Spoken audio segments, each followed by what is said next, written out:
दोस्तों welcome to Om sir foundation. दोस्तों आज हमारे बीच हमारे ऑर्गेनाइजेशन के बोर्ड मेंबर मयंक कुलश्रेष्ठ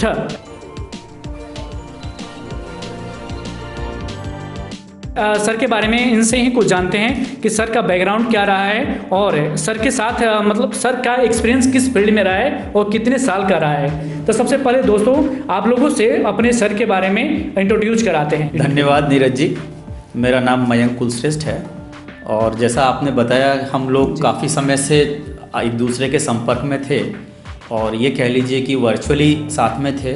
कुछ कोरोना की मेहरबानी थी जो हम लोगों को मिलने नहीं दिया गया जी जी जी जी है ना। और अब मैं जो है एक एक्टिव मेंबर के रूप में इस ओम अर्थ फाउंडेशन के साथ में काम करने के लिए उचित समय मिला है ना। ये पैंडेमिक के बाद में तो मैं महाराष्ट्र से आया हूँ। महाराष्ट्र में चंद्रपुर ज़िले के बल्लारपुर रेलवे स्टेशन है बल्लार शाह, मैं वहाँ से भी यहाँ आया हूँ आपके पास मिलने के लिए। और मुझे लगभग 21 इयर्स का एक्सपीरियंस है। बेसिकली मैं इंजीनियरिंग हूँ, इंजीनियरिंग साइड से एक्सपीरियंस है और एजुकेशन कंसल्टेंसी और इस तरीके से मैं काम करता रहा हूँ। काफ़ी मतलब फील्डों में एक्सपीरियंस है। हाँ, सर्टिफाइड हिप्नोथेरेपिस्ट और NLP प्रैक्टिशनर भी हूँ जी जी। तो एक समाज सेवा का और समाज के लिए कुछ कर सकें, समाज के सभी प्रकार के सभी वर्गों के लिए कुछ कर सकें जी, ये एक भावना शुरू से दिल में थी जी। तो इसी सिलसिले में आपसे भी संपर्क बढ़ा जी। और मुझे ओम अर्थ फाउंडेशन के जो उद्देश्य हैं, जो कार्य हैं, जो समाज के उन्नति के लिए आप लोग ने डिसाइड किए हैं, वो मुझे शुरू से आकर्षित करते रहे। जैसे हम पहले से मुलाकात है हमारी जो मीटिंग्स ऑनलाइन होती थी। हाँ, तो अब मैं उसमें शाश्वत रूप से एक मेंबर की तरह काम करना चाहता हूँ, एक्टिव मेंबर। हाँ, इसीलिए मैं वहाँ से यहाँ आया, अच्छे से आपसे मुलाकात हो, संस्था के उद्देश्यों को समझा जा सके। और वर्तमान में अभी देखिए महिला शिक्षा को लेकर, महिला के उत्थान को लेकर मैं कुछ वहाँ पे अपॉर्चुनिटी है जी जी। और हमारे ज़िले की और हमारे तहसील के जितने भी महिलाएं हैं और युवाओं के संबंधित कार्य भी हैं, उन सबको हम संस्थाओं के साथ में शुरू करना जा रहे हैं जी जी। और ये बड़ी खुशी की बात है कि अगर किसी को कोई स्किल या कोई कला या कुछ कमाने का साधन मिलता है और वो अपने पैरों पे खड़ा होता है हमारी संस्था ओम्स अर्थ फाउंडेशन के माध्यम से, तो ये उनके लिए एक बहुत अच्छी बात होगी और उनकी तरक्की और उनका अपने पैरों पर खड़ा होना ये कहीं ना कहीं हमारे मन को तसल्ली भी देगा कि चलिए हमने समाज के लिए कुछ किया, उन्नति के लिए कुछ किया। और हम अभी ये सोच रहे हैं कि महिलाओं के संबंधित जहाँ अभी मेरे पास जो साधन है उस साधन के साथ में शुरू करें। और सिलाई है, स्किल कह सकते हैं, हाँ, एजुकेशन का एक पार्ट है, स्किल्स है। बच्चों के लिए भी हम लोगों ने एक विचार, अभी हम लोग एक कंक्लूजन पे पहुंचे हैं। जैसे दोस्तों मैं बता दूं कि एजुकेशन का जो हमारा सेक्टर है इसमें 2 या 3 तरह के प्रोजेक्ट हमारे पास चल रहे हैं, ठीक है ना। इसी चीज को हम इम्प्लीमेंट करेंगे इन सर के डिस्ट्रिक्ट में। एजुकेशन सेक्टर में जो भी हमारा योगदान हो, हमारी ऑर्गेनाइजेशन की तरफ से योगदान हो, वो करने के लिए प्रण लिया गया है। पहले से तो हमारी ऑर्गेनाइजेशन चली रही थी बट महाराष्ट्र के अंदर अभी हमारा कुछ प्लान नहीं चल रहा था, परंतु दोस्तों इस सर के माध्यम से इनके माध्यम से हम वहाँ जाकर कुछ स्टार्ट करने का प्लानिंग कर रहे हैं। दोस्तों ये सब आप लोग के कोऑर्डिनेशन से हो पाएगा। तो दोस्तों इस पे और सर को कुछ बोलना चाहेंगे? आरंभ में हमने 2 प्रोजेक्ट हाथ में लिए हैं, एक बच्चों के लिए जिससे कि उनको एक होप मिले जिंदगी में और उनका कॉन्फिडेंस लेवल बढ़े, उनका नॉलेज बढ़े।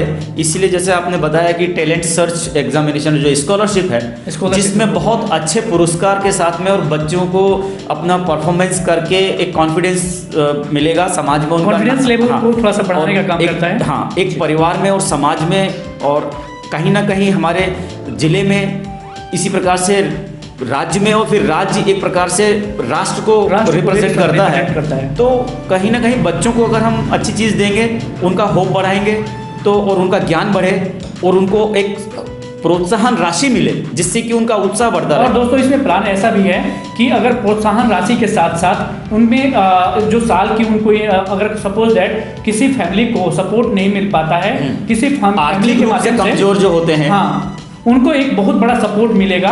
साथ ही ऑर्गेनाइजेशन का जो मोटो है कि जो इस कंपटीशन में टॉप करता है ऑर्गेनाइजेशन उसको फ्री में सभी एजुकेशन, उसके स्टार्टिंग एजुकेशन से लेकर अपर एजुकेशन तक फ्री में सब कुछ उनको सुविधा मुहैया करा वही प्रोवाइड किया जाए। दोस्तों यही हमारा प्लान शुरू से रहा है और अभी जाकर इम्प्लीमेंट करने वाले हैं महाराष्ट्र के अंदर। मतलब प्राइस तो मिलेगा ही मिलेगा जी, उसके साथ में। और ऐसा नहीं है कि प्राइस केवल उन्हीं को मिलेगा कि जो पहले या दूसरे या तीसरे स्थान पे आए हैं, जो अच्छा परफॉर्मेंस भी करेंगे उनको मार्केट में जो आजकल जैसे कोचिंग का एक काम चल रहा है, है ना, शिक्षा एक बहुत महत्वपूर्ण चीज़ है।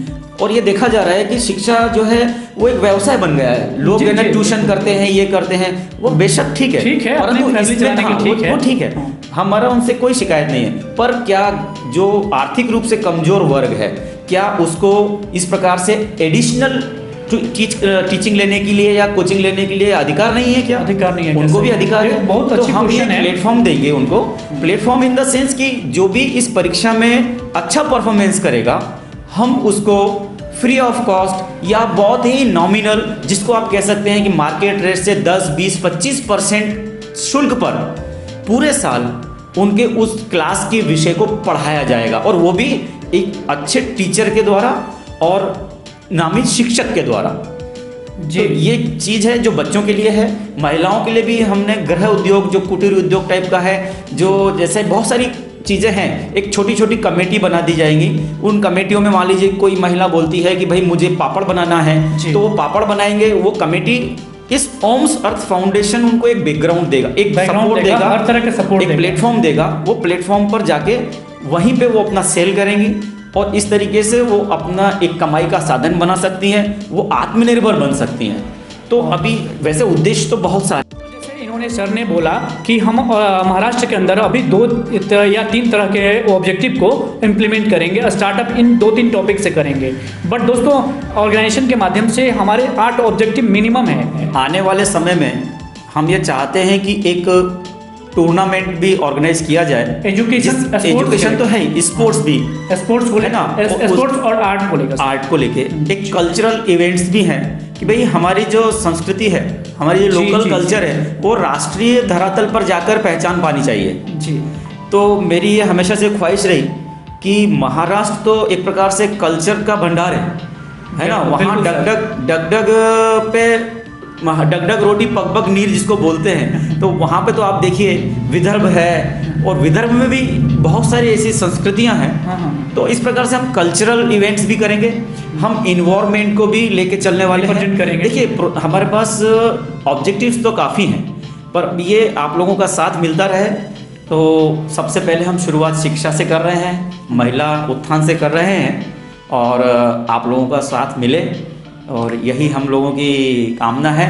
और ओम अर्थ फाउंडेशन इसी उद्देश्य को लेके स्थापित हुआ है। दोस्तों जो सर का मतलब मेंटलिटी है, वो समाज के उत्थान में जितना कोऑर्डिनेशन हो सके वो करने के लिए तैयार हैं। दोस्तों इनका जो बैकग्राउंड है इंजीनियरिंग टेक्निकल फील्ड्स है, परंतु समाज के उत्थान में इनका कोऑर्डिनेशन मतलब जाना चाहिए, इनका ये मानना है। उसी मतलब सोच के साथ हम यहाँ पर स्टार्टअप दे रहे हैं। दोस्तों अगर हमारे ऑर्गेनाइजेशन के ऑब्जेक्टिव जो हैं इस पर बात करने लगे तो काफ़ी टाइम लगेगा, वीडियो काफ़ी लंबा हो जाएगा। इसलिए दोस्तों अभी फिलहाल में जो हमारी स्टार्टअप है, इस स्टार्टअप को लेकर हम आपको इन्फॉर्म कर रहे हैं। आप दूसरे वीडियो को आप देख सकते हैं, तो वहाँ पर सारी चीज़ें इन्फॉर्मेशन जो है, हम कब स्टार्ट किए थे ऑर्गेनाइजेशन, क्या की सर्टिफिकेशन कहाँ की है, क्या क्या हमारे पास है, किस नीति आयोग में है कि नहीं है, जो दर्पण में है कि नहीं, MSME में है कि नहीं है, सारे सर्टिफिकेशन आप लोगों को शेयर किए हैं। अगर आपको कोई सर्टिफिकेशन नहीं मिल पाती है तो आप ईमेल के माध्यम से या किसी कॉन्टेक्ट के माध्यम से डिमांड कर सकते हैं।